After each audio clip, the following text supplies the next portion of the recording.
Sports at Night is recorded in front of a non-existent studio audience.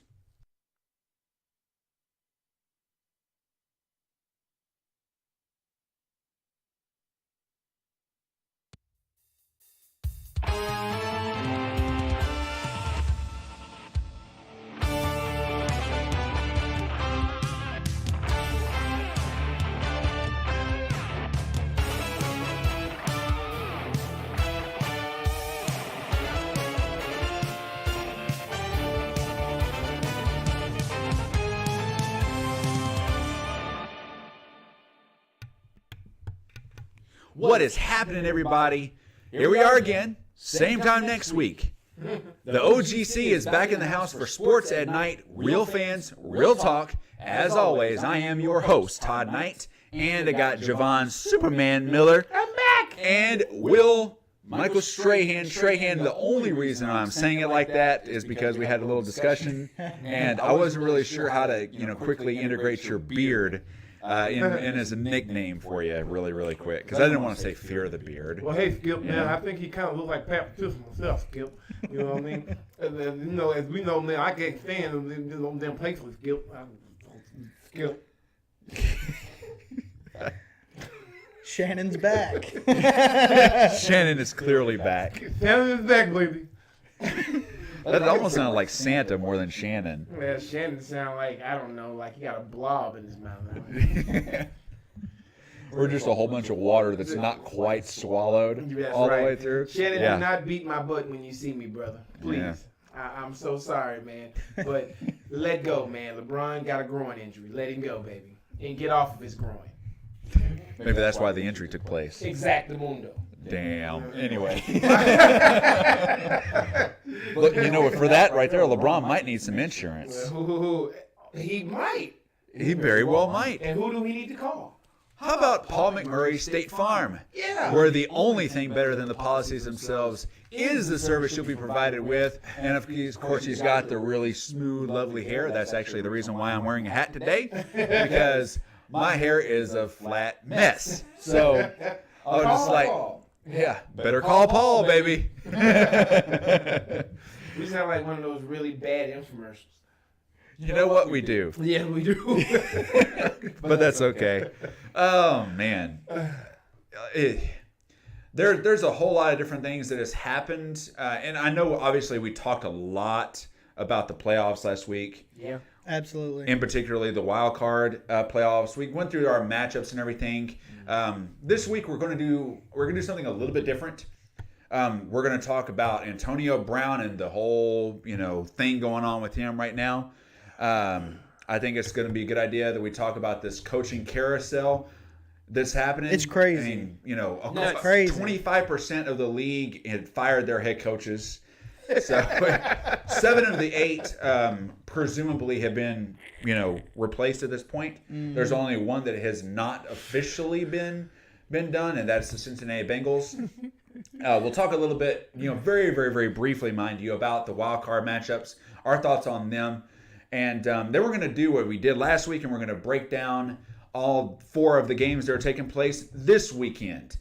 The divisional round is here. The Elite 8 is before us. So there's one Elite 8-4 that I think we should all sit here and talk, a lot about. Pittsburgh's wide receiver Antonio Brown. Okay, I'm going to bring him up because it is not exactly news to anybody that the Pittsburgh Steelers and him are at odds with each other. There is a great deal of turmoil within an otherwise very, very stable organization. And now he's going to get traded. That is, because it's stupid to just outright release him. Oh, yeah. I mean, they'll lose a totally absorbent amount of money if they just cut him. And gain nothing in return for him. Yeah, absolutely. So, with that being said, we're going to start off going through here, who do we think he'll go to? Who can actually make the move for him? And I'm going to start with the San Francisco Treat himself, Jerry Rice. had went on and he'd sent out a tweet the other day, and he said that the San Francisco 49ers should make a move for Antonio Brown. And if you sit there, you compare the numbers between these two players prior to age 30, they're pretty damn similar. And, all the way across the board here. The only real noticeable difference is the fact that Jerry Rice has considerably more touchdowns than what Antonio Brown does. I mean, just look at the numbers. I mean, they definitely speak for themselves. So, I got Brown Rice going to San Francisco. That's what I'm thinking about, man. Okay. And San Francisco, they do have the ability to make that move. Jimmy Garoppolo certainly could use a true number one wide receiver that would provide that for them.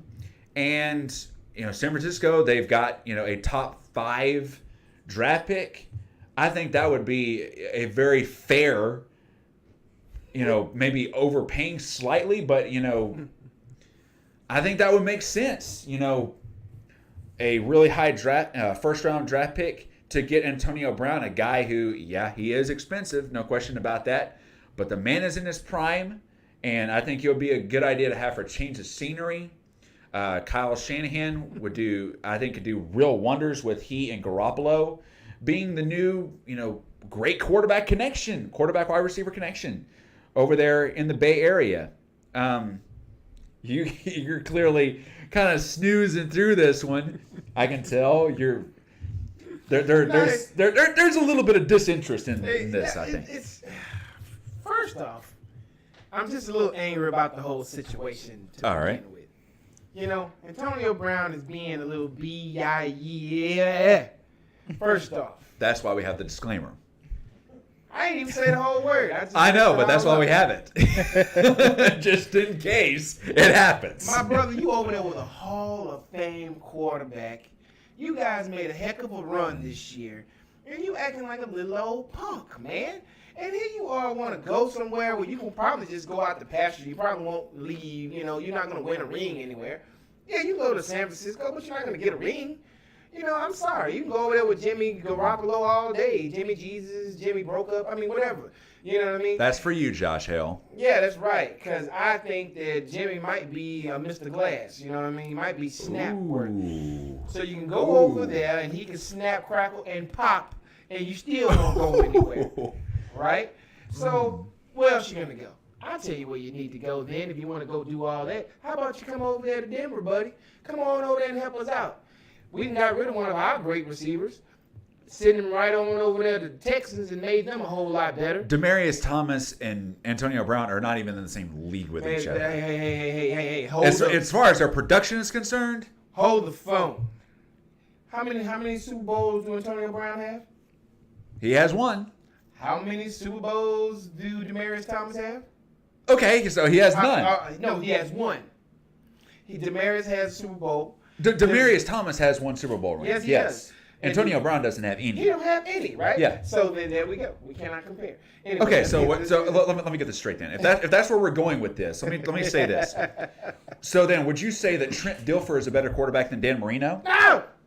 Let me ask you that because Trent Dilfer has a Super Bowl ring. Dan Marino has none. You mean to tell me that Trent Dilfer is a better quarterback than Dan Marino just because of the fact that he has a Super Bowl ring and Dan doesn't? I have to point this out, Jevon. Huh? If you're going by Super Bowl rings, hey, before you who's the greatest player ever? Before you say anything else to inflame me, you're gonna have plenty of time to inflame me later, bro. Because Peyton's only got 2, Tom's got 5. How many times have we had this argument, Trey? Well, more times than any of us can count. I'm flipping the script on you. Okay, man. If we had a Hall of Fame coach, if Peyton had a Hall of Fame coach, Tony Dungy's in the Hall of Fame. But the greatest coach of all time, the greatest football coach of all time, then maybe he would have more than 2 Super Bowl rings. And I will say this: Peyton Manning took Jim Caldwell to a Super Bowl. Choking like his Broncos. Oh, damn. Well, we on fire right now, man. Antonio, come up there. We can use it, baby. Unless you have sickle cell, then stay away. We need you, man. We got Case Keenum, man. We need somebody who can catch a ball. Oh, I think Nick Foles has a chance to be playing for you guys next year. Nick. That's a conversation for another day, though. Okay. Yeah. I will gladly take Nick Foles, and we'll leave that alone, man, because I love me some tricky Nick. But I'm just saying, Antonio Brown, man, there's mountains of places he can go, man. I just would like to see him in Denver. I would like to see him up there, man, him next to Emmanuel Sanders, and have our 1-2 punch back again. Mm-hmm. Oh, my goodness, man. Then finally Case Keenum could probably settle down and actually throw some decent balls. I think you're right. Oh, man. Okay. You know what I mean? All right. Will, what do you have to say on the subject that you have not already said? All right. Well, my opinion is a little different than you two guys. I think that if you take into account what each team has to work with as far as cap space, okay, there's no better fit than the Indianapolis Colts. They got $120 million of cap space coming up this next year. Ooh. They've got the quarterback in place. They got another, receiver to take the roof off. Yep. So if you get Antonio Brown offensive coordinator, or their head coach who was the offensive coordinator for the Super Bowl champion Eagles last year, Frank Reich, I think that he could either maintain what production he's got, right, or even extend his career, because Big Ben hasn't got that much longer left. And no, he's, at this point, Big Andrew Ben is Luck, a kind of a ticking time bomb right now. The clock is absolutely. Big Ben is very close to striking midnight. Oh yeah, and I think Andrew Luck is better now than Big Ben, which means that you go from one Hall of Fame quarterback to a potential Hall of Fame quarterback in Andrew Luck. I mean, and you got the offensive line there. You've even got the run game. Now remember, when Le'Veon Bell decided that he was going to hold out, everybody thought Indianapolis was the place that he was going to go. Or the Jets. Right, because they have all that cap space. Both teams have over $100 million in cap space. Now, what I think is the difference maker between what you said, San Francisco, and Indianapolis, think about it. Antonio Brown is 30 years old, okay? Right. Last year, before Odell Beckham signed his extension, there were rumors that he was on the trade block. The Giants were asking for 2 number ones, okay? Teams refused to pay that big of a price for what many consider wide receiver.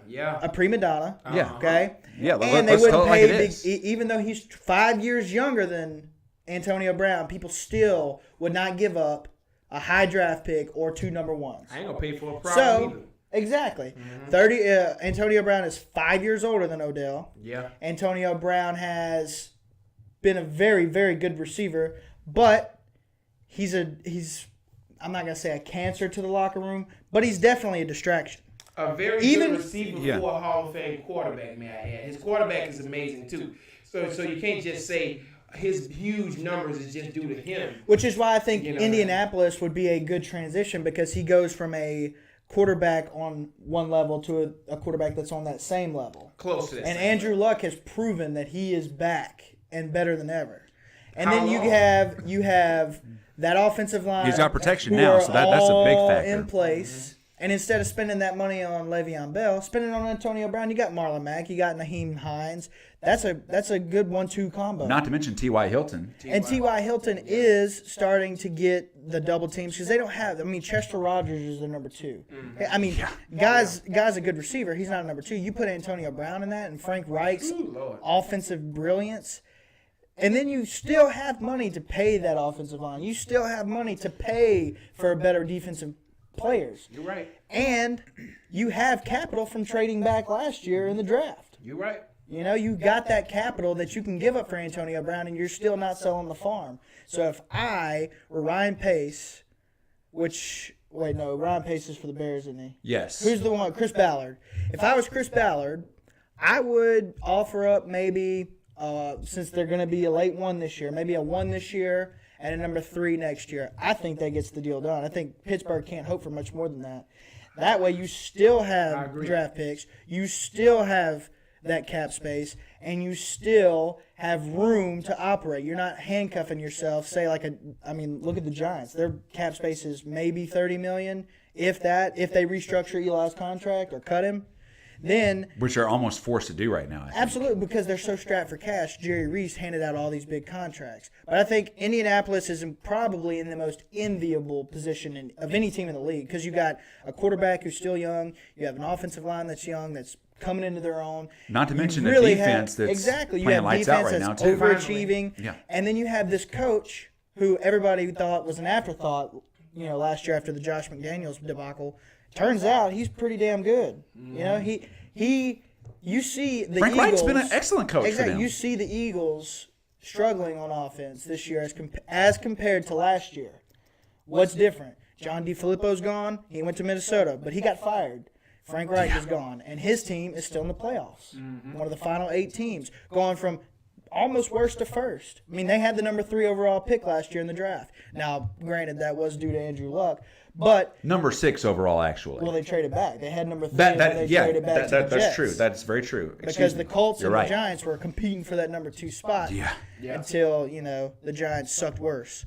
So I think Indianapolis would be the best spot for Brown, but I put this disclaimer on it. I don't know if they want to add somebody who's going to tear apart their locker room because right now I don't think you have a closer knit group than the Indianapolis Colts. I think you get him over Saints. there. Maybe the Saints and the Colts. Those are the two. I think you get him over there because you got Abraham Lincoln that's leading him, and he can easily, honest Abe can easily get Antonio Brown right. Okay.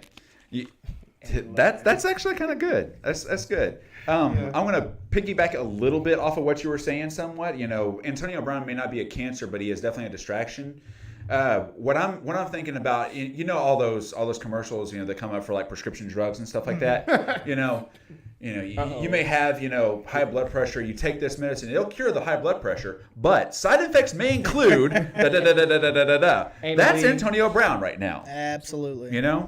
And I got to say this, as a Giants fan, this is kind of giving me more satisfaction than it should because 2 years ago, if Odell Beckham did anything, the media just crucified him. Partly because of New York media. Exactly, though. but Antonio Brown could do the same thing and do the same antics and get away with it because, he's part of that good old Pittsburgh culture who's ran out 2-star players in the past year. But That's Pittsburgh, now, though, man. you're hearing reports from coaches that the antics that have finally come to light. That's not the first time he's done it. No, it seems like when you look at shot. Pittsburgh for the past 10 years, Pittsburgh has been a model of consistency. Now it's kind of seeming like they're being held together by duct tape and glue, and that duct tape and glue is Mike Tomlin. Big brother, they have a quarterback that's a 3-time rapist, man. What are you talking about? That is Allegedly. Alleged my butt. Yeah, it was allegedly R. Kelly was a rapist too, but now we see. Anywho, back to what I was sitting here saying. Pittsburgh is known for, Mike Tomlin is known for taking these players that are tough and rough around the edges and making them top-notch players. He's done it. He's proven that he can do it. He's done it with Big Ben. Big Ben was really rough around the edge, and he'd have made this man into a Hall of Fame quarterback. You know what I mean? And I feel like Antonio Brown, that's the culture for him. I don't think he need to go anywhere. But, of course, they got to let him go. But I don't think he need to go anywhere, man. He's not going to find a coach more patient with him and more understanding than Mike Tomlin. And I think that this is a really bad move for him, man. I don't care where he goes. He can go to Indianapolis. He can go to San Francisco. I think this is a bad move on his part. Hell, send him to New England. Let him get humbled a little bit. Oh, he going to get humbled because white boys go first in New England. Receivers, that is. You know what I mean? I'm just letting you know, man. They went to the Super Bowl with Randy Moss. But Oh, man, that was just because Randy Moss was, Still lost to the Randy Giants Moss. on that one. Yes, they did. You're welcome. I shut up. Yes, On the they inside, did. you crying because your baby boy didn't get him another ring. No, I see. When they played the Seahawks, I was really conflicted up until that point because every time in my era of watching football that Tom Brady went to the damn Super Bowl, he played the Giants, so I couldn't root for him. Then he got to the Super Bowl against the Seahawks, and I was like, yes, it's time. I can finally root for TB12. And then he's it been took to the a Super Bowl like boneheaded 3 coaching times decision since. for him to get that ring right Absolutely. All right, I have a confession before we What's go up? forward, man. Yes. This You is, secretly like Tom Brady. no, hell no. But this confession is going to ruin me for life, right? Oh, I think I know what he's going to say. In that Super Bowl that we're speaking of, which is what was Super Bowl 49, right? there. Okay. Yes. For the first time in my entire life of living He rooted for Tom and Brady. breathing, I rooted for the Patriots. Yes! Oh gosh. See, anybody can see Speak the up. light. Anybody can see the light. Sorry. Was there we it go. was it simply because the Seahawks had just destroyed the Broncos the year before? It was that, but okay, they destroyed us in Super Bowl 48, right? That they did. But it was the fact that they kept bragging about it and they kept talking crap after it was all over with that pissed me off. So you weren't necessarily a Patriots fan. You just hated somebody more than the Patriots for the first time in a long time. It was like the lesser of two evils, Yeah. in other words. This is what I knew, and I'm gonna go ahead and tell you this, Trahan. Hey, look, since I'm confessing, I'm keeping it real. I told my grandma before that Super Bowl, I said, if any team can shut these assholes up, Patriots will be the team to do it. I said they got the attitude to do it. You know what I mean? Because it takes an attitude to beat an attitude. Those dudes. That kind of discipline, yeah. Yeah. They were sitting on their high horse. They was running their mouth because they just blew us out in the Super Bowl. I said they finna run against a team that talks just as much crap and gonna put them on their ass finally.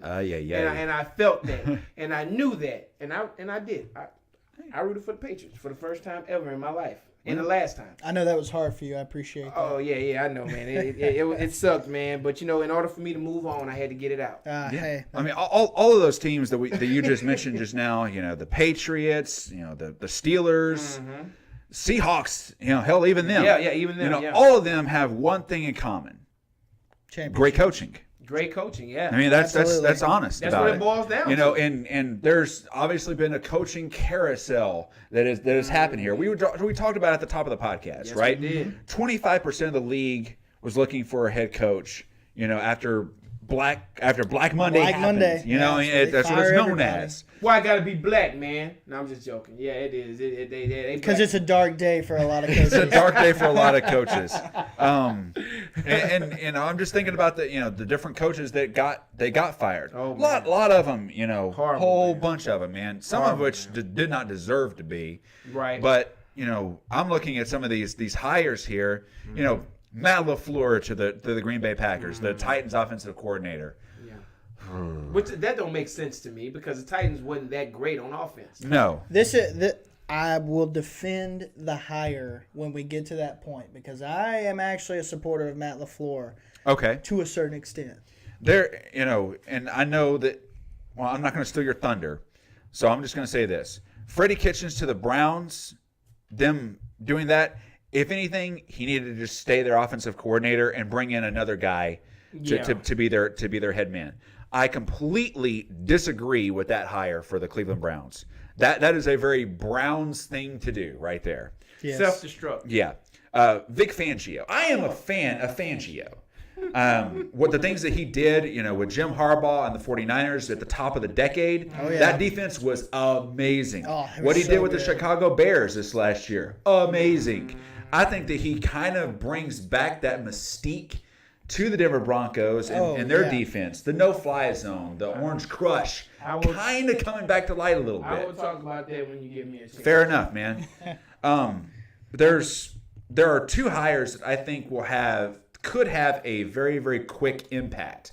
One of which being Bruce Arians to the Tampa Bay Buccaneers. It would not come as any surprise if all of a sudden Tampa Bay makes a run for the playoffs next year. They're going to become great. All because of Bruce Arians. The man has been a quarterback whisperer throughout the course of his career. Absolutely. You got to And- choose which quarterback you want to whisper to. Oh, it's already been determined that it's going to be Winston. That punk mother. I'm just saying that's what it's going to be. The other I'm looking at, Adam Gase, staying in the same division right there, going to the New York Jets. There could not be a better situation for number one pick Sam Darnold than getting a guy like Adam Gase. Congrats, Adam. That's my boy, Congrats, Adam, and congrats, Sammy. I mean, gee whiz. I mean, to me, that's a hell of a hire. Now, you said the quarterback whisperer. Adam Gates is the quarterback whisperer. Except he couldn't whisper to Tannehill. He got Tannehill and the Dolphins to the playoffs in his first year. Tannehill had some good moments with Gates, man. I think that was a mirage. Oh, man, come on. Okay. I defend Adam Gates, actually. I defend him. Because I thought him and Peyton made the best tag team when he came to Denver. That was a hell of a marriage. Gase. I like Adam Gase. Yeah. And I'll tell you why I like Adam Gase. Okay, I'm going to, since I gave him the floor first on Antonio Brown, I'm going to give you the floor first on this one. So all go right, ahead. so speaking of LaFleur, Green Bay hires Matt LaFleur. The Titans, so good. The Titans offensive coordinator. Okay. Now, holy cow. the Titans offense was not great. No, Titans offense was not great, but you have to look at it. Derrick Henry sure exploded on the scene, though. But you have to look at it from. Take a step back. Look at it from LaFleur's perspective. Mariota was hurt most of the year, where there was nagging injuries or stuff that caught him or took him out of games. Then he had to work with what's that guy? He's played for everybody. Was a Missouri quarterback. Blaine Gabbert. Had to work with Blaine Gabbert. Mr. Journeyman himself, yeah. Absolutely. And Gabbert is a good backup. I definitely say but that. he is a backup. Okay? For a reason. Now, LaFleur lost Delaney Walker in week 1. Jack Conklin, their stud right tackle, did not play for 6 games. Okay? Corey Davis was banged up. And Deion Lewis looks like a bust. You take him out of that New England offense, and he looks like he's just the Deion Lewis who played for the Eagles. You know, it's a system. It is, man. and that mirage has been going on for years. I mean, you look at Ben Jarvis, Green Ellis, the law firm. When he left New England, went to the Bengals, did nothing. I mean, you look at all these different players that leave New England, and they just don't stand out as much as they did before. I mean, Stephen Ridley. I mean, he's barely hanging on to a second-string spot in Pittsburgh after 6 running backs get hurt, But LaFleur didn't have much to work with, and Mariota has had 4 different offensive coordinators in 4 years, okay? There's been so much turnover there that I kind of give him the same mulligan that I gave Jay Cutler when the same thing happened to him, okay? Now, LaFleur before that was a McVay prodigy in Los Angeles, People are just grasping at these McVay prodigies because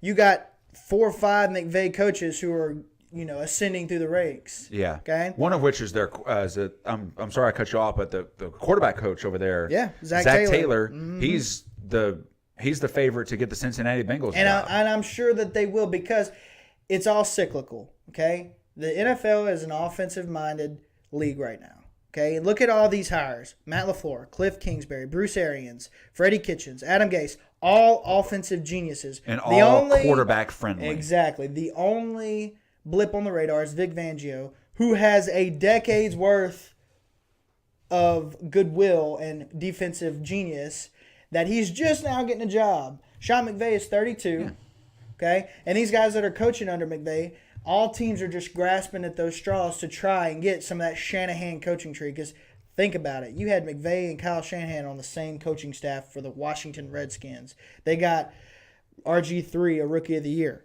Okay? And cracked him up. Exactly. But it got them where they needed to go. Look at McVay. He's still in the playoffs. Look at Shanahan. I mean, he's had some bad luck. But when he's had a healthy quarterback, the offense has shown some capabilities. Now they're catching up. Now, moving on to Cliff Kingsbury. I cannot understand what the Cardinals are trying to do. You got the last ranked offense in the league. Okay? You draft a quarterback. You have David Johnson. You have Fitzgerald. You draft Christian Kirk. You got all these pieces on offense. Then you hire Steve Wilks, who's a defensive coordinator for the Panthers.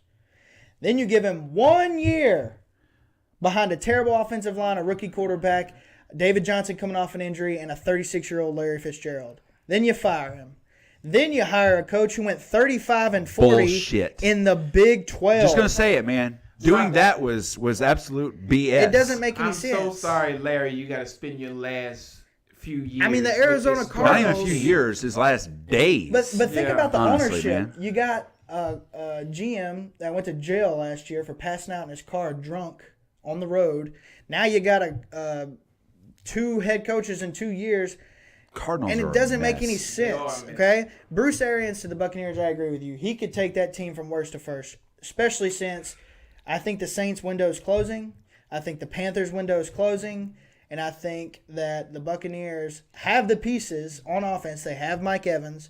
They have Deshaun Jackson for the present. They have O.J. Howard, and they drafted Ronald Jones pretty high. He's a good running back in Out college. of USC, yeah. And if anybody can get what they need out of him, is Bruce Arians. Okay. The only wild card in that is the Falcons. Absolutely, the Falcons. But I feel like the Falcons are they're going to be the Ravens of the past 5 years. They're going to look really good at times, and then they're going to blow it.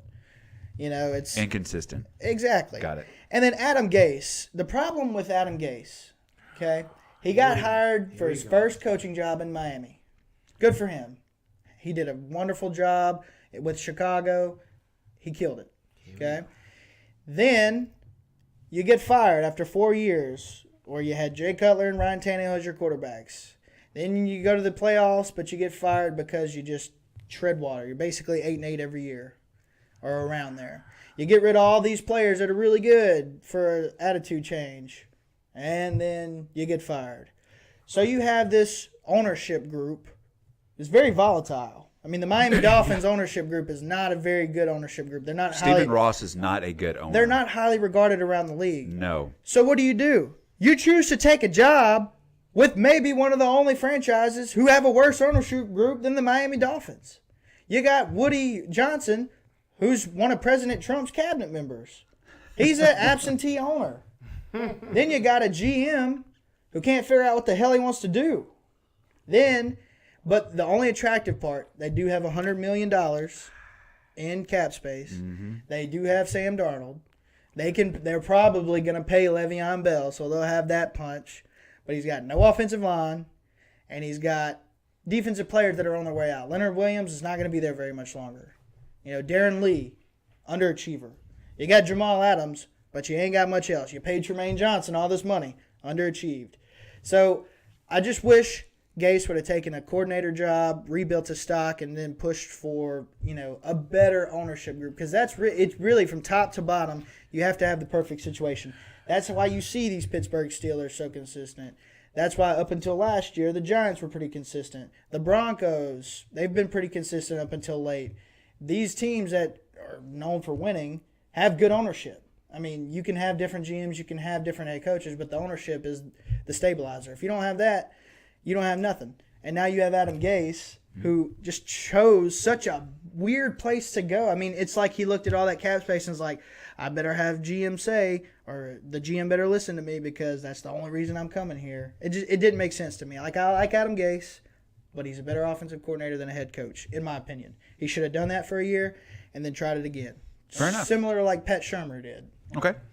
Well, Jevon, LaFleur is yours. Well, first off, I can give a good and goddamn about the rest of those coaches because they suck. Except for Bruce Arians. I love that cat. And I think that he's going to do great. And I think they got him whispering in the wrong quarterback's ear. Bruce Arians' quarterback should be Ryan Fitzpatrick, because Fitzpatrick is a lot like the other quarterback that he made from a bust to a great one. Are you talking about Carson Palmer? I mean, Palmer wasn't no bust. I'm sorry, but No, Palmer, definitely not. But he was over the hill. But he was over the Yes. hill. He was way over the He hill. was over the hill, and Bruce Arians still made him great. You see what I'm saying? And the same thing. That's how I feel in this in the Buccaneers situation. You got a young quarterback that's just stupid, and then you have a quarterback that's slightly over the hill, but man, he got a will to win. And Bruce Arians is the kind of coach that can make you win.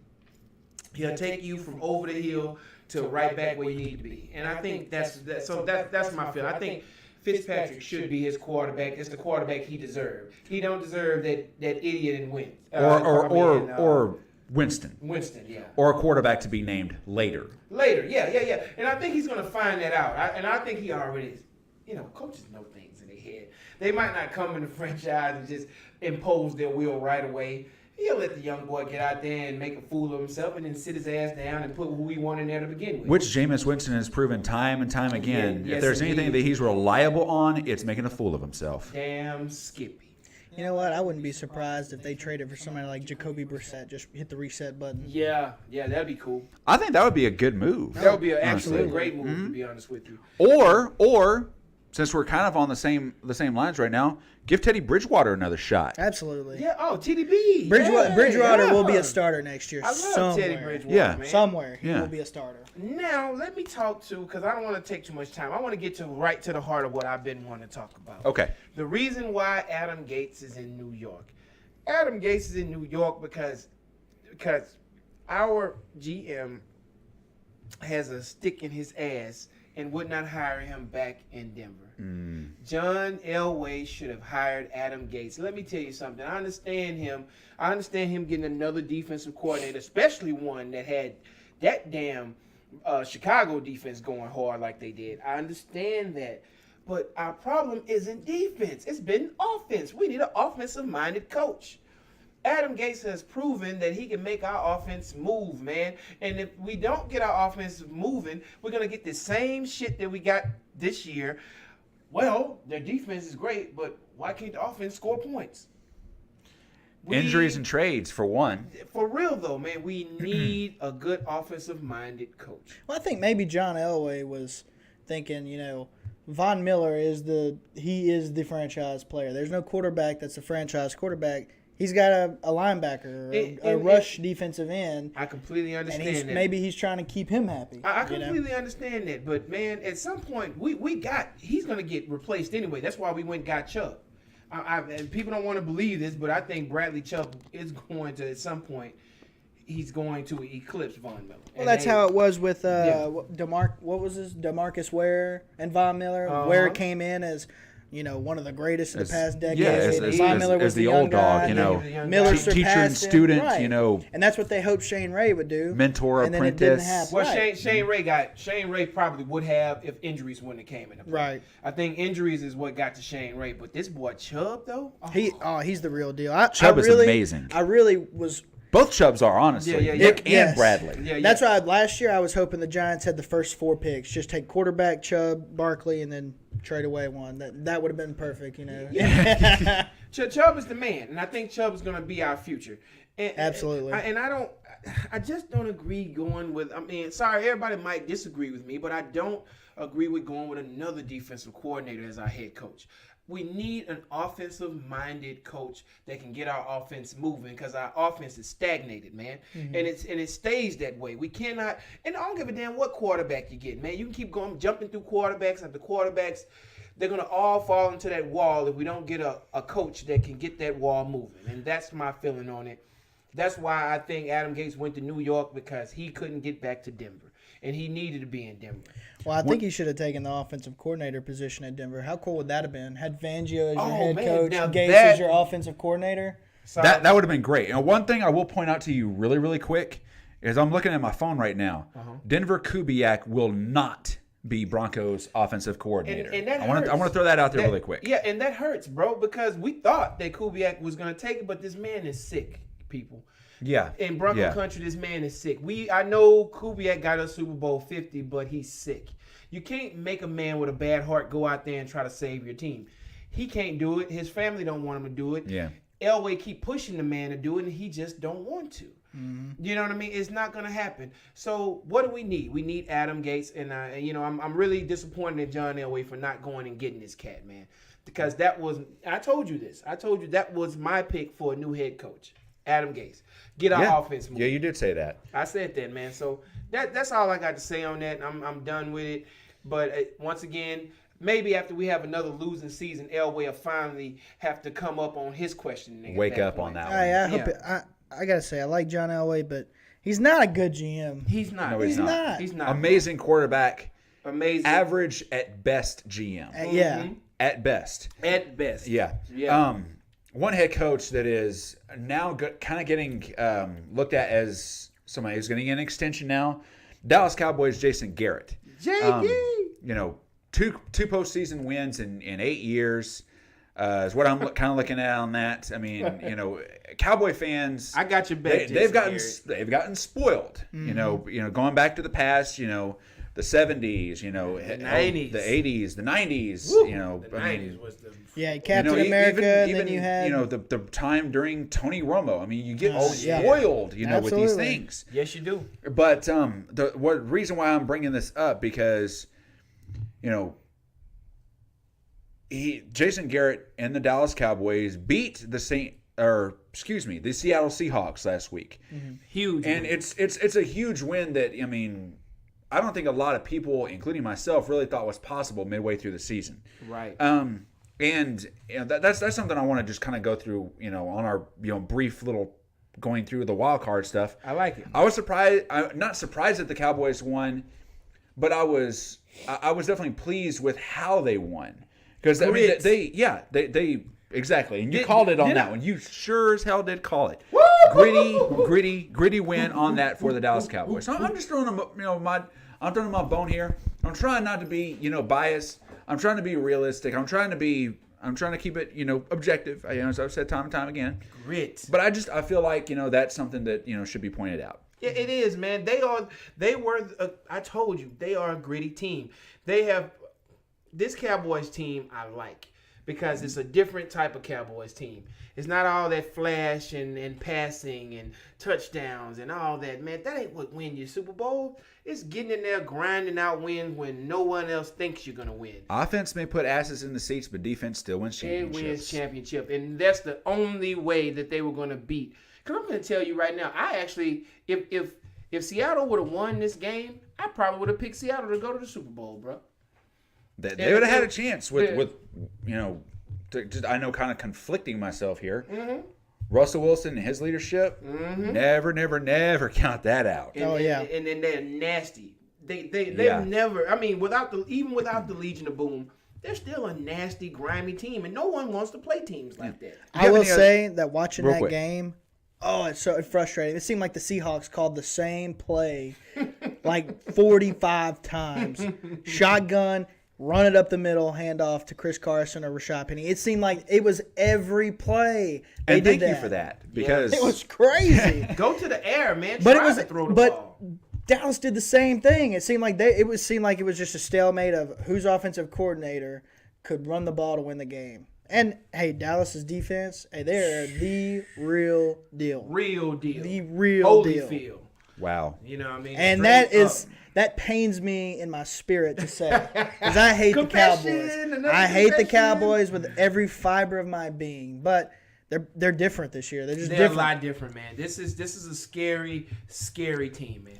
One thing that you have to keep in mind whenever you're doing a show like this, you may have your favorites and you may have those that you can't stand, but you have to call it like it is. Oh, absolutely. And that's the thing that a lot of people don't realize. That's right, man. That's why I call Bold Nick Foles. Oh my gosh. Do you have any little quick hits in addition to that for Wildcard Weekend? I'm going to kick it back over to you, and then we're going to go right into divisional round, man. Indeed. All right, so this Jason Garrett extension makes sense to me.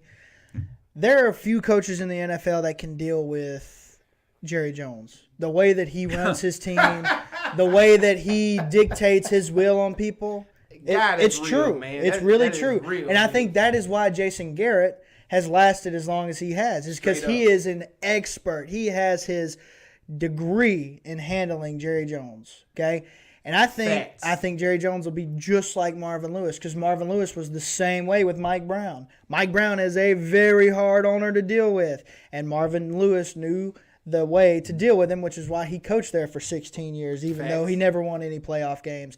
Jason Garrett ain't that far behind him as far as playoff record. But he has, he does he's have been a there playoff half record. as long, and he's won 2 of them. Absolutely. And I think Jason Garrett is good for the Cowboys. The Cowboys need stability.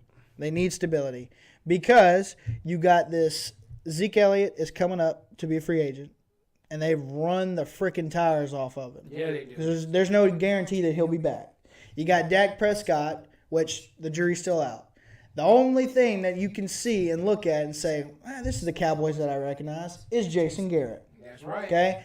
And if you take him out of the equation, that means you have a fan base that's going to call for a new person to get fired every week.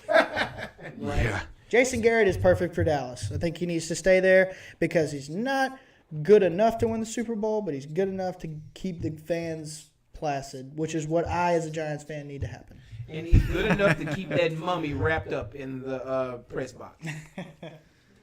When he's not high-fiving anybody, right? Oh, high-fiving his other mummy friends. I thought that was very funny what you said last week. We will, yeah. How about divisional round? Let's jump into it. Let's do that. Yes. Hey, you know what? I'm not gonna let y'all get away with this, man. No way, no how. I'm not gonna let it happen. Bold we do? Nick Foles. Oh. Let me tell you something right now, Nick.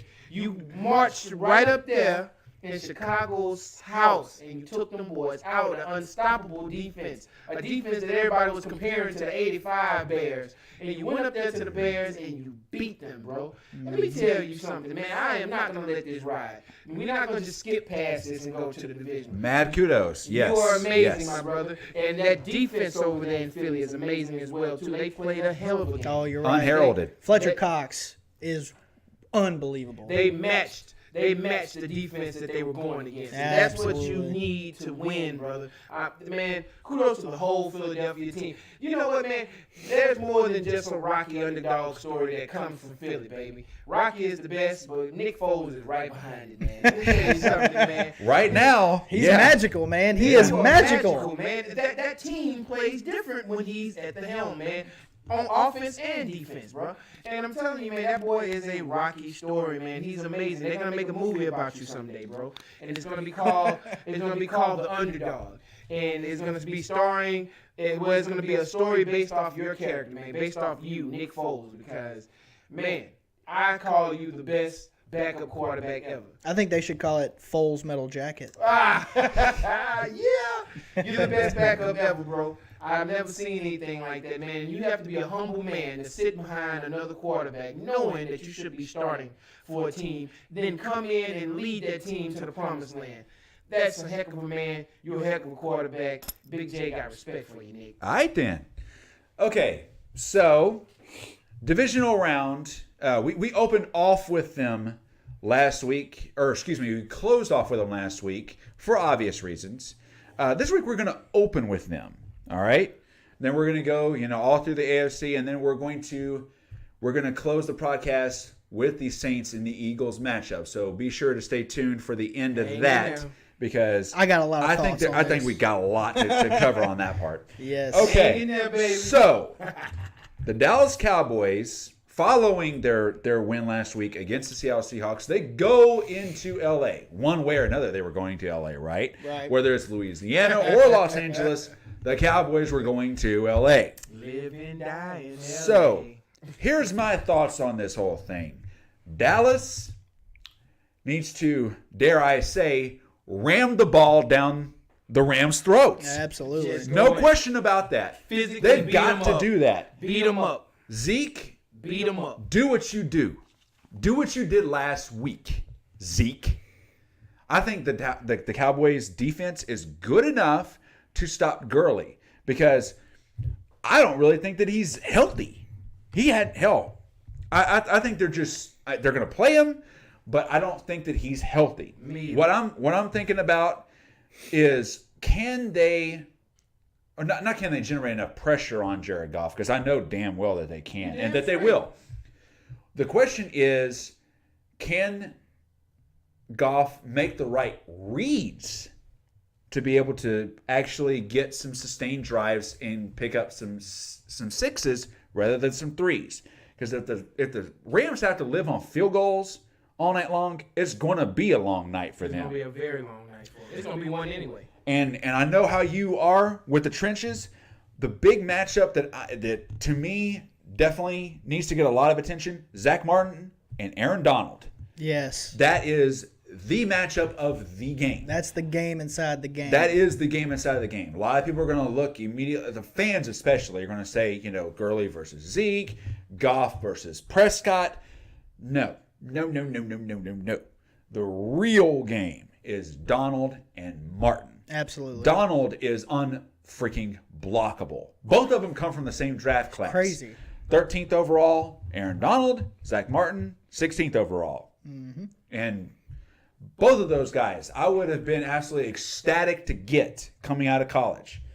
Aaron Donald is, to call him a beast is insulting. He's better than that. Oh, yeah. I mean, the guy routinely beats double teams.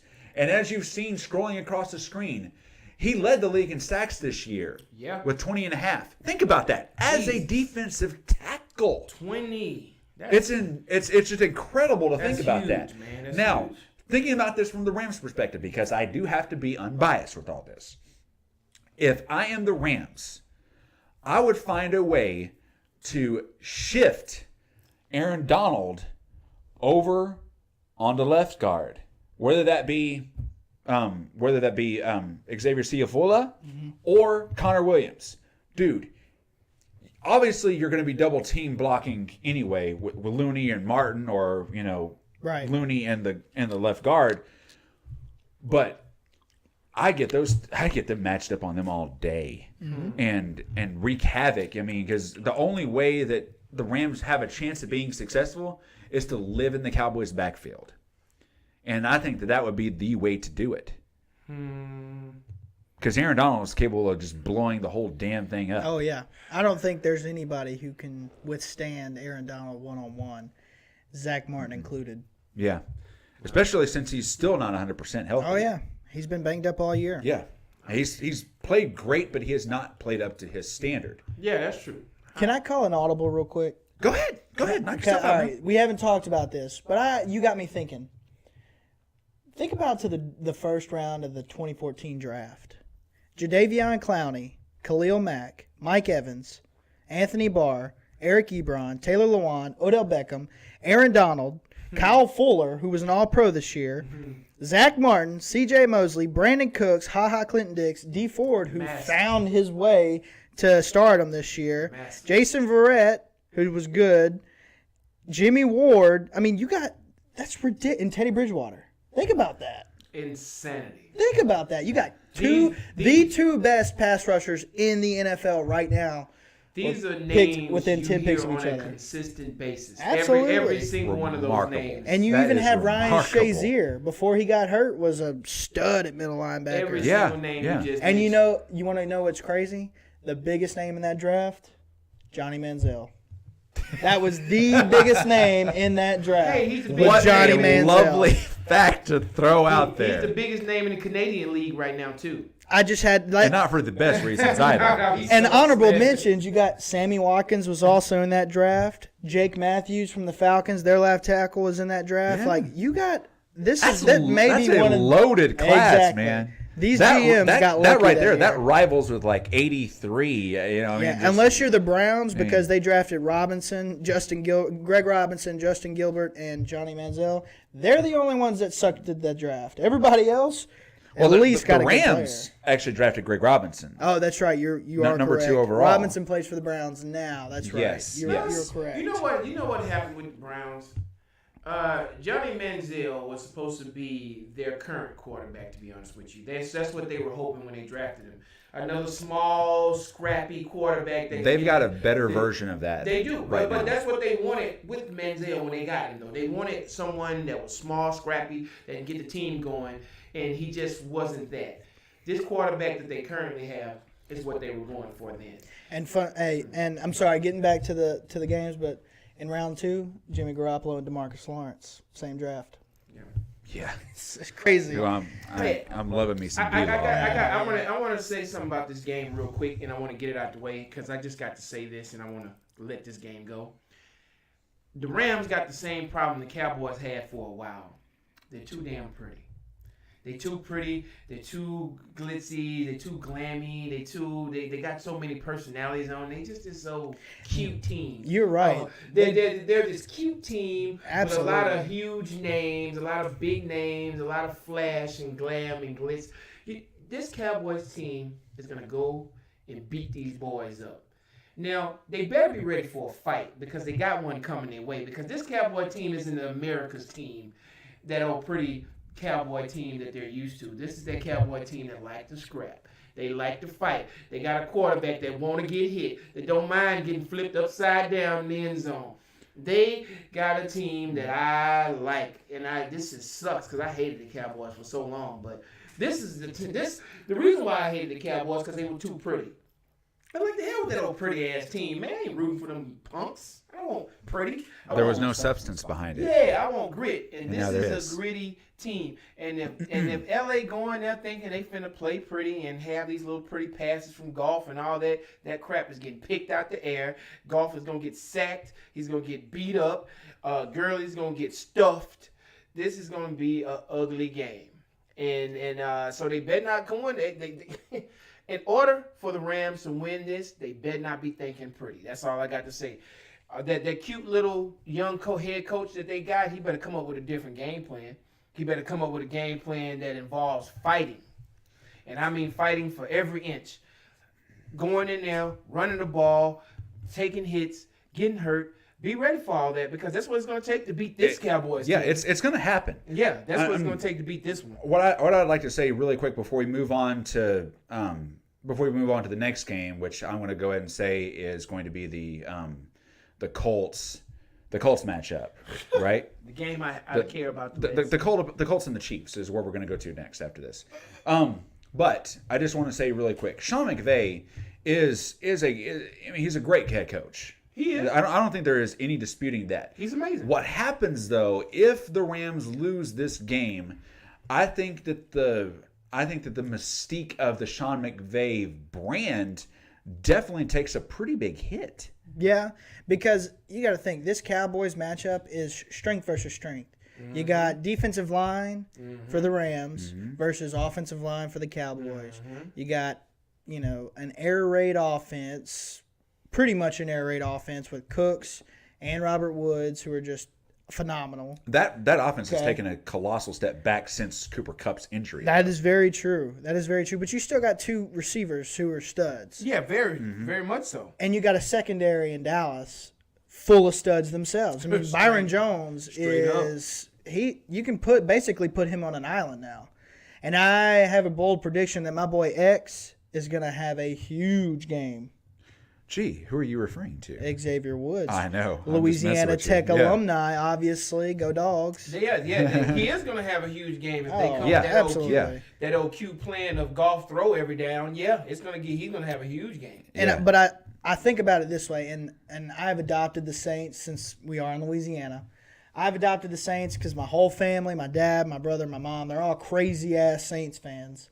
Okay, I've adopted the Saints as my playoff team this year. I've jumped on the bandwagon, and I hate when people do that, but I'm doing it because it's a free country and I can. All right. So if I'm looking at the Saints getting past the Eagles, I don't know who I want. Who's a better matchup for the Saints because we beat the Rams. The Saints want the Cowboys. They beat the Rams, but it was really close. Mm. And they got destroyed by the Cowboys. They do not want the Cowboys. But that was in Dallas. So it may flip the script if it's in New Orleans. Defense travels, a run game travels. Yeah, when I say Trahan, it don't matter. So I think that if I'm thinking about Saints, I want the Rams to win, but I don't think it's going to happen. I think the Cowboys are going to pull this one out. I think so too. And it's going to be sad. It's going to be a sad day for the Saints. Well, I'll get to that Saints game here in a minute. Yeah. Let's go. Okay, so just to get this out here, we're all on the Cowboys. And for all my Cowboys fans out there, I'm just going to say this really quick. Go Cowboys. Boo. Don't be cute, Rams. Boo. If you get cute, man, you go get blowed out in your own stadium. One team is known for being very, very, very cute and oh so pretty. The Kansas City Chiefs. Oh. And the Indianapolis Colts. Woo. Kansas City's chief Andy Reid is 20-3 in games following the bye week. That is including the playoffs. Cute. So that's an interesting stat to keep in mind. However, what I would like to point out to all of our viewers out there is that the Kansas City Chiefs have not won a playoff game. Many moons. Since Joe Montana was their quarterback in 1993. Just for you fans to get a reference, I was not born yet. Let's consider that for just a moment, I if was you not would. born yet the last time the Chiefs Yeah. won a playoff And game. obviously, neither was Patrick Mahomes. No. So, all that being said, I mean, Arrowhead, nobody wants to go to play at Arrowhead. It's loud. And it's very distracting. And it's snowing. You pointed that out earlier today. Unless you name the Chargers. However, what must be taken into consideration is there's just something different about Arrowhead whenever the playoffs come around. I don't know It loses why. its mystique. Yeah, It for does, whatever yeah. reason, it does. And Patrick Mahomes is like it or not, it really is kind of the favorite to win the MVP award, because of the 50 the touchdowns. gaudy 50 stats touchdowns. that he put up this year. Yeah. Man, I could throw But- 50 touchdowns with that offense he had to work with. But here is the difference, and you and I both talked about it right after it happened. Mm-hmm. That offense is not the same Without post Kareem Hunt. Oh, yeah. That is a big difference right It's there. a huge Because it went from being an elite offense to being really good. And I know really good is really good, but it's nowhere near as dangerous as what it used to be. It's nowhere near as feared as it used to be because Not at all. now you don't have that same kind of threat out of the backfield. Right. And the Colts, they may be the 6th seed, but they are absolutely good enough to go in there and beat the Kansas City Chiefs. Oh, absolutely. I'll go ahead and get my pick out here right now. The 6th-seeded Indianapolis Colts will beat the Kansas City Chiefs, the number 1 seed. Yes, that is going to happen. I genuinely, in my heart, believe that the Colts, Andrew Luck, Frank Wright, T.Y. Hilton, Mr. Mack himself, not Khalil Mack, but the other one. The other man. Yeah, the other Mack. Yeah. Darius Leonard and company on that defense, I think they're good enough to go into Arrowhead in just a couple hours and beat them. That's my thoughts. Jevon. I'm finna make it quick, baby. Don't be cute, Kansas City. Because cute is not going to win you. Once again, you finna have I'm telling you right now, you're going to fall in the same category with the LA Rams, man. You thinking you're going to be cute in that kind of weather? Snow? You think all them little Patrick Mahomes bombs and quick little slant passes and all that crap going to work in this kind of weather, homeboy? That is not going to get you this win. What's going to get you this win is grit, which you lost when you got rid of that running back, because this is where you need him. You need him in this kind of weather, in this snow, in this cold, in this wind. Andrew Luck got everything that he needs to beat you guys right now in your own stadium. And it's probably going to happen. I'm telling you right now, man, all that 50 touchdowns and all that, that's real cute and funny in during the season. That's nice. Oh, we love watching that. It's good. It's entertaining.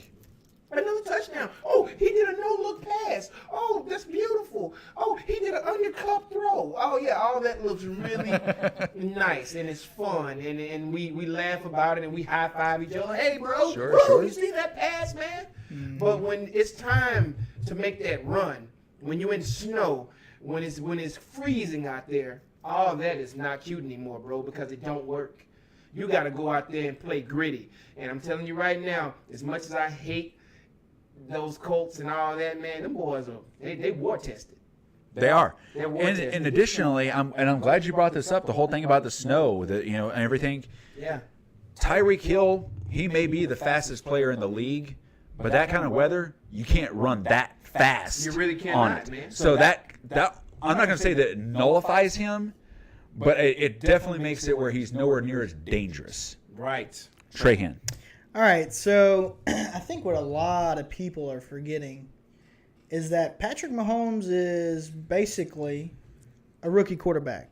Yes, he had last year in Andy Reid's system, but he didn't play except for the last game. He didn't play in the playoffs. Okay? We tend to forget that this is his first year running the offense because he has been so great.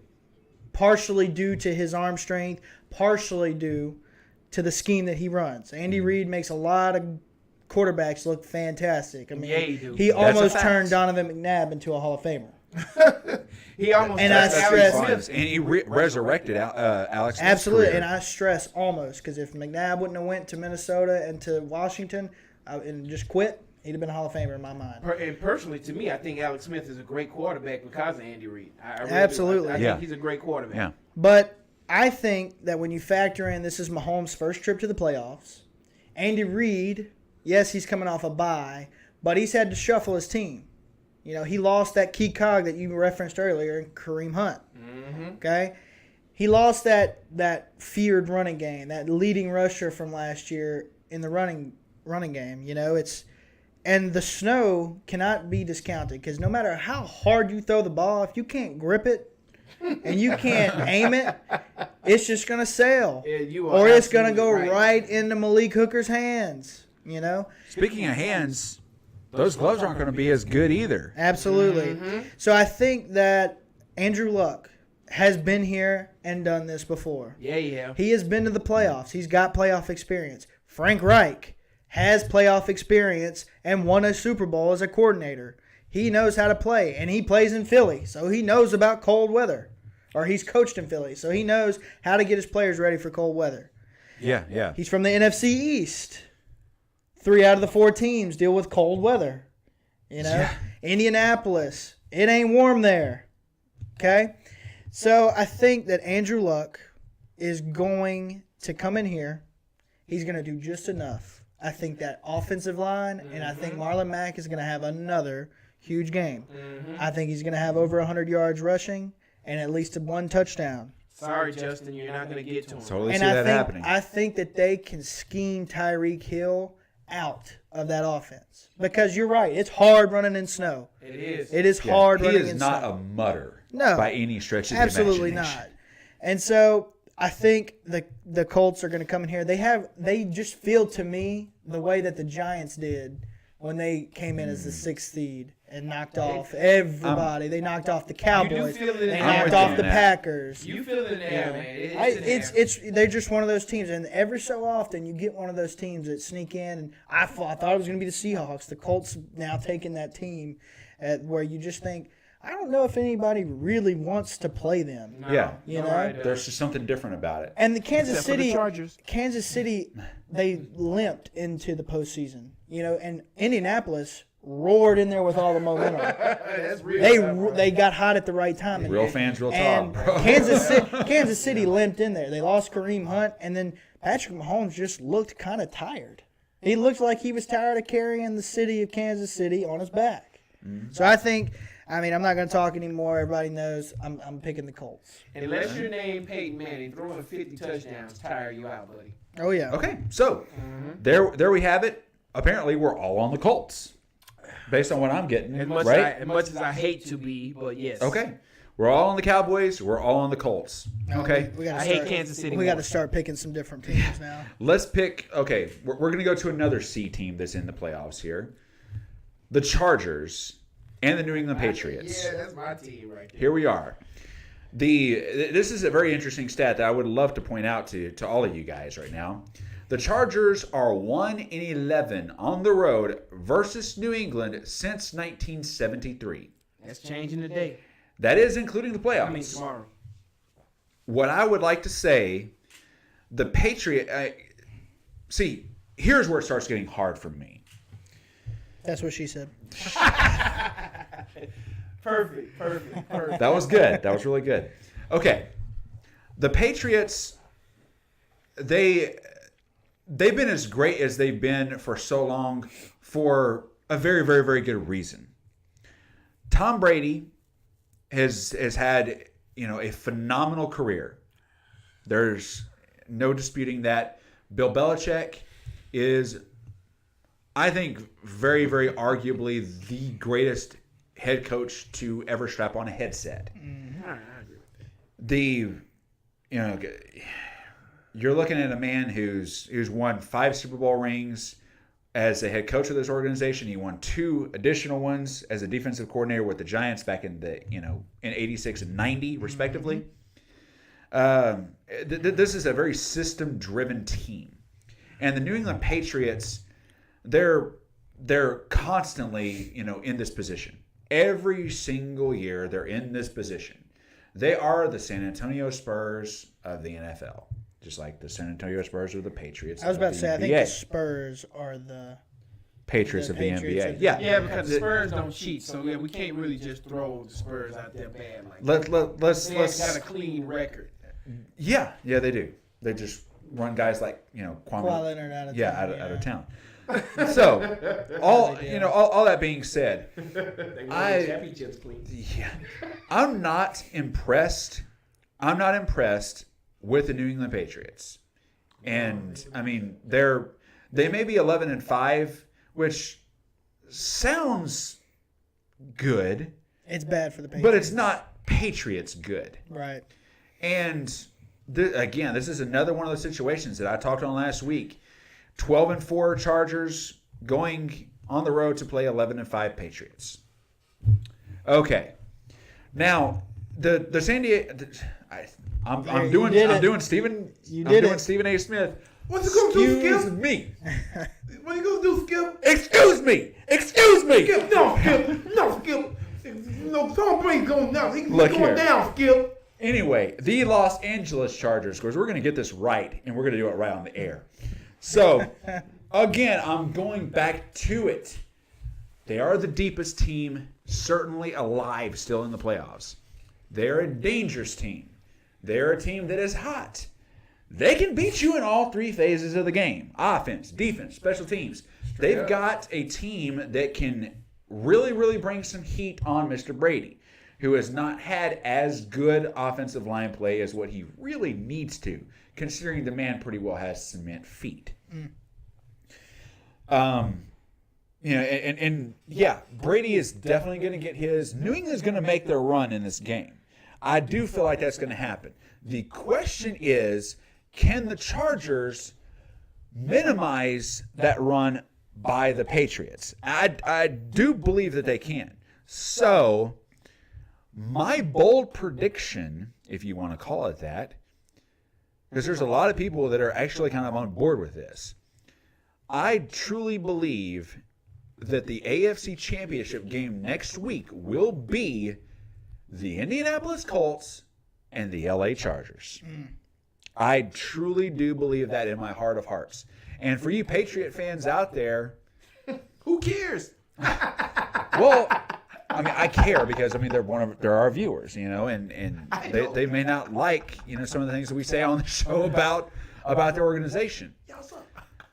At some point, the torch has got to be passed. I think that everything that transpired last year, there's definitely some chinks in the armor. I think everything is. This is the beginning of the end for the Patriots. I do believe that. I mean, all good things must come to an end. So that's my thoughts on the game. I've said my prediction. Trahan, what are your thoughts? Chargers, Patriots, go. All right, so 12-4 and 11-5. There's only one win difference, but it's a big difference when you say it out loud, right?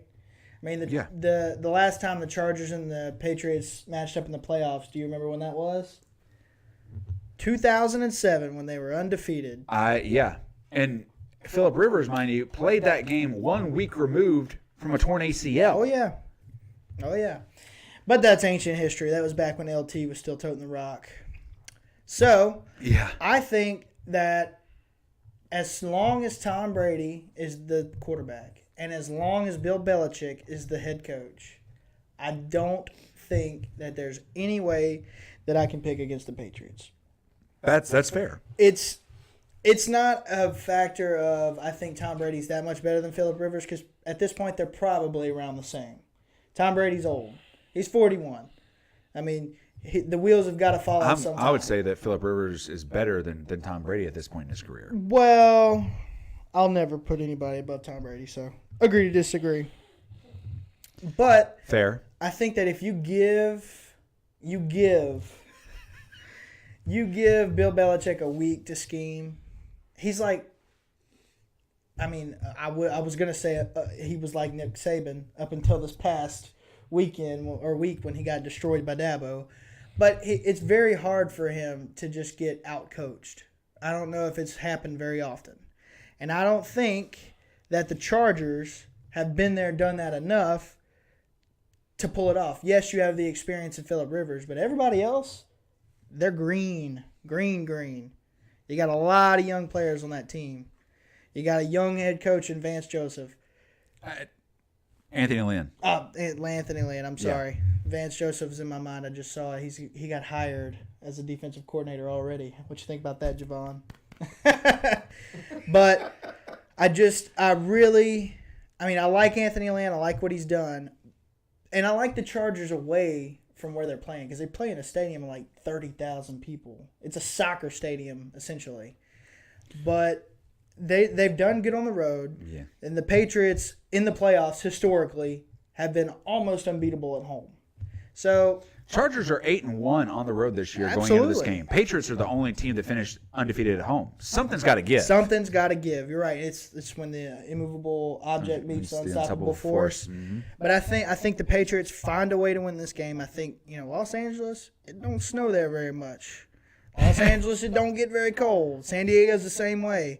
I think the weather may take Phillip Rivers' arm out of this, at least enough to where the Patriots can find a way. And remember, Bill Belichick, he ain't an offensive coach. He's a defensive schemer. He's going to have that defense ready to play. Okay. So I think the Patriots find a way and they go to the AFC Championship, and it'll be Patriots and Colts, Deflategate Part 2. Beautiful. Okay. Jevon? I did good. I didn't talk about Brady that much. Well, all I got to say is this. True. All I got to say is this, Trahan. Cry me a river. Yeah. Cry me a river. Philly Rib is going to go up to Foxborough just like he went to Arrowhead and put the smack down on that ass. He going to go up there and he going to beat them boys and it's going to go down, man. Hey, as my host so eloquently put it, it's time for a changing of the guard, man. And yes, at this point in his career, Phillip Rivers is a better quarterback than Tom Brady. Phillip Rivers, I have watched this man. We have battled against this man on several occasions. This guy don't have a quit in him. He don't know how to quit. He don't know how to lay it down, and it's infectious.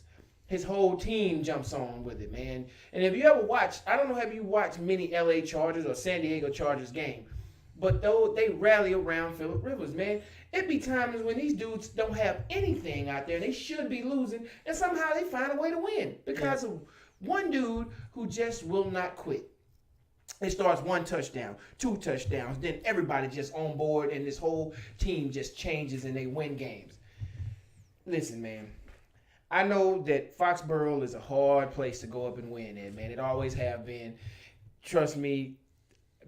If anybody knows. Yeah. Me and Peyton know.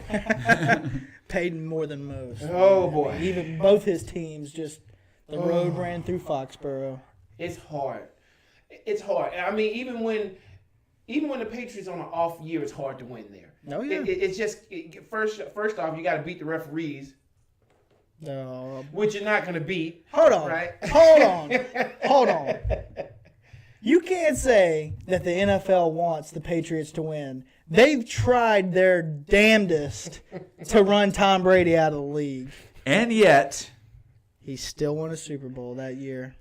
Whatever. The league been... You can say a lot of things about New England, but the NFL wanting them to win is not one of them. Goodell been fooling us all these years. Hey, if so, he deserves an Oscar. He been fooling us, making us think that he got a problem with the Patriots, and he been wanting y'all to win anyway. And also, we've been fooled to think that Cowboys is America's team, but BS, the Patriots are America's team. I'm telling you right now, man, they are America's team, and they always have been. For the past 20 years, I think you're right. And yet there's such a small percent of the country that actually roots them on. But they have the LeBron factor. Yeah. There are very few people that do not have an opinion about the Patriots. You either love the Patriots or you hate them. They're polarizing. Yeah, same with the Cowboys. They're not like the Chargers. Yeah. I couldn't care less what happens with the Chargers. I couldn't care less. And Chargers fans, I'm sorry. You got a good squad. You had a good year.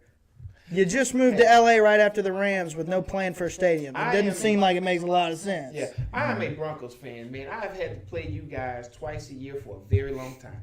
Let me tell you something, dude. I have secretly liked Cry Me a River for a very long time. I could never say it because I didn't want the ridicule. But it is what it is, dude. I like this dude. So is he the best out of the 3 from the 04 draft class? It's definitely debatable. In my opinion, it is. I think he. The only thing against him is the other 2 have 2 Super Bowls. That's Phillip can't. He has not won one yet. And Phillip is trying to erase that. Hey, if he wins a Super Bowl, I think he cements himself as the best of that class. Right on. And I think he's going for it. And I think, and here's my bold prediction. He beat them. He goes to Foxborough. He beats the Patriots, and he beats Indianapolis at home. So you think it's Chargers Saints Super Bowl, huh? Yeah. Wait, would it be the Chargers at home, or would they have to go to Indianapolis? They would. No, it'd be the Chargers at home. Chargers at home. Maybe Chargers 5 at seed home. versus 6 seed. God, that would Chargers be to the 5. crazy. That would be crazy if the 5 and the 6 seed ended up in the AFC Championship game. Battling it out, man. That's what I'm talking Wow. about, man. I see it, man. I see it. Well, yeah. Can we hop on to the game that Hell yeah. everybody Let's tuned in go. to Hey, see? let's do it. Let's do it. About, man. It's the one This right is why here. y'all tune in to see this damn show today. So And we're we gonna saved do it for it last. deliberately so that y'all wouldn't tune us out. But I told y'all it was coming. It was coming. So we have the Philadelphia Eagles. Nick Foles is 10-2, including the postseason. Whenever you factor in last year and this year, Nicky Foles.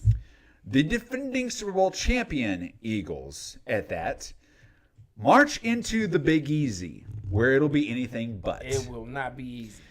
And the Saints, they are 5-0 in home playoff games since 2006. Jesus. Man. There's one thing I'd like to say about this in particularly. The Saints limped their way to the finish line. They did. The Eagles actually, they soared. They clearly hit their stride at the right time. With the right I will quarterback. hold my tongue until it is my turn. That is what I want you to do. Look, I'm holding my tongue until it's my turn too. Exactly. I do have something I gotta say, but go ahead. This is an opportunity because this is not the same Philadelphia Eagles team that the Saints just beat the holy hell out of earlier in the season because of one very, very critical element. Tell him. Wentz was in, Foles was out. Tell it. Flip the script. This is what we've got now. Yes. Nick Foles is in this game. And as long as Foles is under center, it is hard to write off the Philadelphia Eagles. Oh God, come on, man. But Oh God. it is also incredibly difficult to overlook what the Saints have done this year. Really the last 2 years. It's hard. It's very difficult to overlook that. And it took something pretty miraculous for them not to be playing the Eagles in the NFC Championship game last year. Absolutely. A fluke. Very fluke. Big fluke. So I think this is the game. Yet, I think it is a year delayed. This is a year delay right here, because this should have been the game that we all got last year in the NFC title game. But this is what we're sitting with in the divisional round, and what should make all Saint fans happy and all of Who Dat Nation happy. They got it at home. The road to the Super Bowl in the NFC does go through New Orleans. The Saints, their defense is good. Yeah. They're not great, but they're good. They're pretentious. Yes, pretentious is a good word for this. Their offense, they have one of the very best wide receivers in football, Michael Thomas, who doesn't drop a damn thing. Become his way. A two-headed monster at Got that running stick 'em. back. Yeah, with Mark Ingram and Alvin Kamara. and arguably one of the greatest quarterbacks of all time that doesn't get jack squat of credit. That's true. In spite of the numbers that he's brought up in Drew Brees. Mm-hmm. Top 10 easily. And yet he doesn't even tip the scale. That's crazy. It's ridiculous. That's insane. But I mean, he doesn't. And it's because of the fact that he's not played for a marquee team. It's because of the fact that he's not played for a big market or anything. The man does not get the notoriety that he deserves. For obvious reasons, I would. Here's my dream match. I'm just going to say this real quick. I would love for Dallas to win today and Philadelphia to win next week or tomorrow, because that would mean Dallas would host the NFC Championship game. And I'm so going to that if that happens. My wife and I are so going to that if it happens. Of course, and you know that y'all going to the Super Bowl because if that indeed happens, yeah. I mean, so. Okay. But yeah. Hazar is back there. She's going, yeah, back there behind the camera. But I don't want to get crucified at work. You know what I'm saying? I don't want to. I'm not a masochist. I'm not going to go that far on this thing. Keep it, baby. The Saints will win. It's going to be a narrow ass win. I mean, like Preparation H could not fix this. But they're going to win. But it's going to be close. I don't know if it's going to be 16-15 close, but it's going to be close. It's going to be tight. It's going to be a hard turd, baby. Oh, my gosh. So, you know what? Jevon. straight head go dive in, man. Yeah. Just listen, man. Listen. Last I year, want to say it so bad. Last year, I said that if the Saints would have got past Minnesota, they would have went up to Philly and beat Philly and went to the Super Bowl. I said that last year. All right. So if I said that last year, I got to stick with the Saints being able to beat Philly. But here's the thing. And this is for my grandma and my other grandma and all my Saints family and all this. Yeah, I'm saying you guys are going to win, but my heart is really not saying the same exact thing. I have a feeling that this Rocky Balboa story might not be over. That you guys are looking like Ivan Drago right now, but I think Philly can take your punches. And if they can take the punches and you can hit them with your best shot in the beginning, and they come back, because Nick Foles can do this, you could have a whole bunch of Saints fans hurt right there in the dome. So the bottom line, just to keep the Rocky comparisons going, is, I guess, probably the more accurate way to say it is, the longer this stays close, the better Philly's chances are. The better Philly chances are. Because not to say, look, we know that Drew Brees is a Hall of Fame quarterback. We know this. But we watched what happened when he went against a defense that stood in front of him and just would not bend when he played Dallas. All he needed was 3 points. 3 points. Man, 3 points. Drew Hughes can get that on his worst day. But that defense was unyielding. And we just watched Philly defense play the best game of their life just last week. Don't count that defense out. Don't say that they will not stand in front of Drew Brees and not yield, man. And if they can hold their own and Nick can do what he needs to do, they can walk out that dome with a victory, bro. Just like they walked away from Chicago with a victory. So all I'm saying the Saints are gonna win. I'm a Louisiana boy. Most of my family is Saints fans, so I gotta roll with the home team. But in my heart, I'm telling y'all what's in my heart. I feel that Philly can go in there and take a W, man. But I'm going with the home team. Okay. Trahan, floor is yours, dude. What you want? Finally. The Eagles don't stand a snowball's chance in hell. This is not going to be close. This is going to be the worst blowout Doug Peterson's ever experienced in his life. Will Trahan, unplugged. Unplugged, baby. It's going to be... I like it. What they're going to... be like Lawrence Taylor. They're going to go at him like a bunch of crazed dogs. It's going to be crazy in the Dome. You want to talk about the hardest place to play in the NFL? It's the Superdome. It's not even close. Seattle, ha. Kansas City, that's a joke. It's the Super Bowl. Yeah. It's the Super Bowl team. Get him, Trahan. New Orleans I was there for the first Super Bowl parade. I was in 10th grade. My head coach for my football team said that we were staying for the Super Bowl parade because we were on a field trip to New Orleans, and I'm going to be there again this year when they have the second Super Bowl parade. That shit is happening.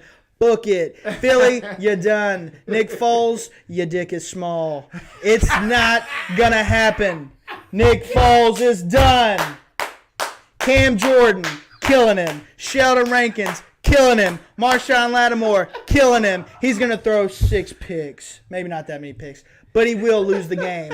I'm telling you, New Orleans is going to blow them out. The Saints are going to wipe the floor. Doug Peterson is the toilet paper, and the Saints have to wipe their ass. It's going to be bad. So it's the toilet bowl to the Super Bowl. It is going to be bad. I'm telling you. This is Trahan I've been waiting on. New Orleans is going. They did not limp into the playoffs, as you said. They beat the shit out of the Steelers. They got that home field, and they said, you know what? We're going to rest. We're going to make sure that we're on our P's and Q's whenever that playoff comes around. And I secretly think they've been looking forward to the Eagles because they wanted to play them last year. They did. Before that fluke. Yeah. And they want to knock them off their pedestal because if there's one thing that I can't stand, it is that Philadelphia is still in the playoffs. My God.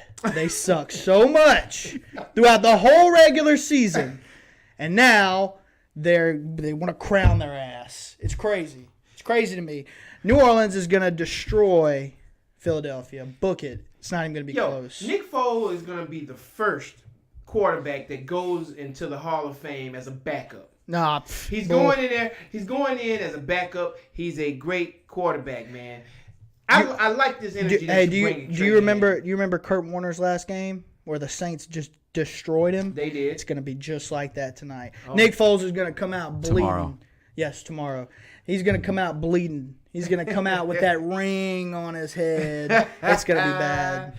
Nick, you know. Sorry. This is Nick tomorrow. Tomorrow night. Book it. Let's bring it, baby. That's how you end the show, boy. That's how you end the show. Black and gold to the Super Bowl. Woo! That's how you end it. Yeah. So, apparently it's my duty to close this thing off. Wow. I almost don't know what to say right now. That was awesome. I love the energy, just like what Jevon was saying. I love the energy that Trey was bringing on that. And I'm hoping that you guys are juiced up too. After all of that, that's how you end the show, baby. That's how you end this show. So, on behalf of all of us here at Sports at Night, Real Fans, Real Talk, I am your host, Todd Knight, joined by the invisible Jevon Superman Miller and Will Michael Trahan. Trahan, first time he's here that you can't actually see him now. So, yes, we will see y'all on the other side. Go Cowboys. Holy potatoes. Are you kidding me? Oh my gosh. That's what I'm talking about, baby. That he did. Yeah. My goodness. That's how you end the show. You can't end it.